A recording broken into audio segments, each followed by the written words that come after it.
German shepherd एक ऐसी dog breed जो कि जानी जाती है अपनी बेहतरीन एबिलिटीज की वजह से, अपने गार्ड डॉग नेचर की वजह से और अपने इंटेलिजेंस की वजह से।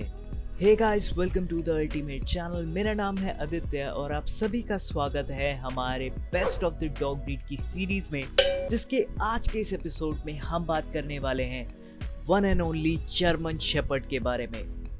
इस एपिसोड में हम आपको जर्मन शेपर्ड की कुछ ऐसी खास बातों के बारे में बताने वाले हैं जो कि अगर आप जर्मन शेपर्ड लेना चाहते हैं या फिर अगर आप छोटा पपी जर्मन शेपर्ड ओन करते हैं तो आपके लिए ये वीडियो काफ़ी हेल्पफुल रहेगा। इस वीडियो में हम 5 कैटेगरी को कवर करेंगे। सबसे पहली कैटेगरी कि जर्मन शेपर्ड का नेचर कैसा होता है। सेकंड कैटेगरी कि ये फैमिलीज के लिए अच्छे हैं या नहीं है। थर्ड कैटेगरी में हम बात करेंगे इनके मंथली एक्सपेंसेस के बारे में कि महीने में कितना खर्चा हो सकता है अप्रॉक्सीमेटली। फोर्थ में हम बात करेंगे इन डॉग ब्रीड की प्राइस के बारे में और फिफ्थ में हम ओवरऑल कंक्लूजन के बारे में बात करेंगे कि ये डॉग आपके लिए कैसा है और किस तरीके से आप इसे रख सकते हैं। सो बिना टाइम वेस्ट किए सबसे पहले हम स्टार्ट करते हैं जर्मन शेपर्ड के नेचर के बारे में। तो ऑब्वियसली बहुत से लोग जानते हैं जर्मन शेपर्ड के बारे में कि ये बहुत ही अच्छे गार्ड डॉग होते हैं। पुलिस में इनको देखा जाता है, आर्मीज में आईईडी डिटेक्ट करने के लिए, फिर उसके बाद सर्च एंड रेस्क्यू मिशंस में काफ़ी सारे ऐसे काम होते हैं जहां पे जर्मन शेपर्ड को यूज़ किया जाता है।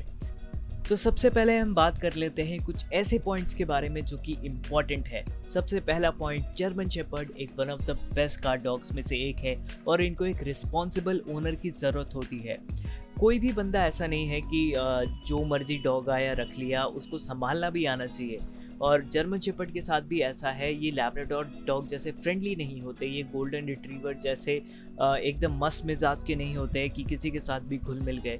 ये गार्ड नेचर वाले होते हैं, प्रोटेक्टिव नेचर वाले होते हैं और इन्हें एक रिस्पॉन्सिबल ओनर की ज़रूरत पड़ती है ताकि ये उसको अच्छे से संभाल सके।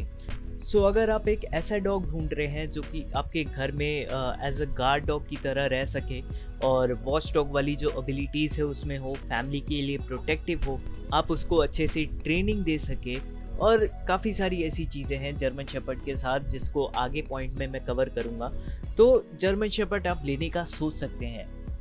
अब सेकंड कैटेगरी के बारे में बात करें कि जर्मन शेपर्ड फैमिलीज के लिए कैसे हैं। ये पॉइंट सबसे इम्पॉर्टेंट है, मैं चाहूँगा कि आप पूरा सुने इसको। जर्मन शेपर्ड एक ऐसी डॉग ब्रीड है जो कि फैमिली के लिए ही बनी है, लेकिन बहुत सी ऐसी फैमिलीज होती है जो जर्मन शेपर्ड नहीं संभाल पाते। ये एक फैक्ट है, मैंने भी काफ़ी सारी ऐसी फैमिलीज़ को देखा है कि जर्मन शेपर्ड जैसी डॉग ब्रीड लेके तो आ जाते हैं, लेकिन फिर बाद में उनके साथ यही होता है कि घर में बांध के रखना पड़ता है या फिर लोगों से मिलने जुलने नहीं दिया जाता, ज़्यादा बाग करता है या फिर ज़्यादा काटने के लिए दौड़ता है, एग्रेसिव हो जाता है। तो इस वजह से फैमिली ज़्यादातर नहीं संभाल पाती। शौक के चक्कर में लोग ले आते हैं फिर नहीं संभाल पाते। प्लीज़ आप ऐसी गलती कभी मत कीजिए। शौक के लिए मत लाइए, एक रिस्पॉन्सिबल ओनर बनिए डॉग का। डॉग फ्रेंडली होना चाहिए दूसरे लोगों के साथ। ज़रूरत के टाइम पे ही वो जो अपनी गार्ड डॉग वाली स्किल्स है वो बाहर निकाले तो ही अच्छा रहेगा। अगर ऐसे ही कभी वो कुछ किसी बंदे को काट लें या फिर कुछ हो जाए तो आपके ऊपर ब्लेम लग सकता है और ये रिस्पॉन्सिबल ओनर, डॉग ओनर की निशानी नहीं है।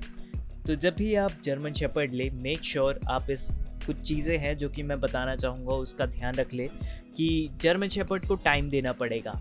कह सकते हैं आप कि उसके पहले 2-3 साल आपको टाइम देना पड़ेगा उसको अच्छे से ट्रेनिंग देने के लिए, उसकी जो सोशल स्किल्स हैं उसको बढ़ाने के लिए कि लोगों से कैसे घुलता मिलता है, वो पब्लिक प्लेस में जाता है तो कैसे रहता है, क्या करता है, और दूसरे लोगों पे ग्रोल तो नहीं करता, दूसरे लोगों को काटने को तो नहीं दौड़ता, और लोग आसपास से जाते हैं तो उनके पीछे तो नहीं पड़ जाता है। ये कुछ एबिलिटीज़ है जो कि आपको 2-3 साल ध्यान में रखनी पड़ेगी।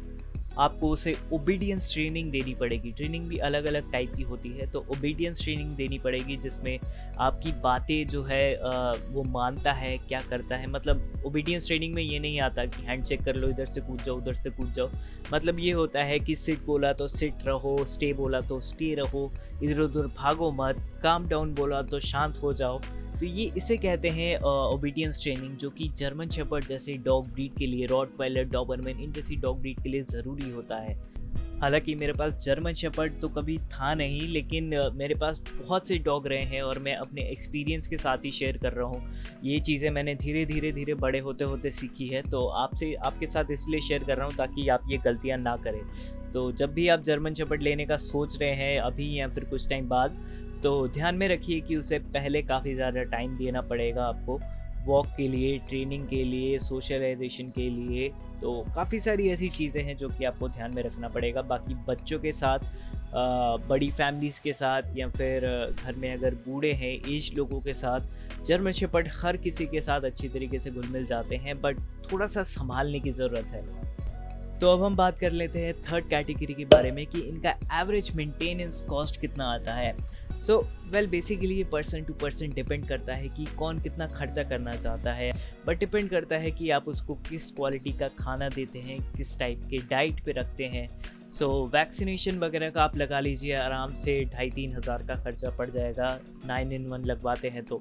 फिर उसके बाद बाहर का खाना देते हैं तो अच्छी क्वालिटी फूड भी आती है और मीडियम क्वालिटी फूड भी आती है और नॉर्मल क्वालिटी फूड भी आती है। तो देखा जाए तो आराम से आप कह सकते हैं, एवरेज कॉस्ट बताऊं तो 7-8 हज़ार के आसपास या फिर 6-7 हज़ार के आसपास आराम से हो जाएगा अगर कोई बंदा बाहर का खाना देते हैं या फिर कुछ देता है।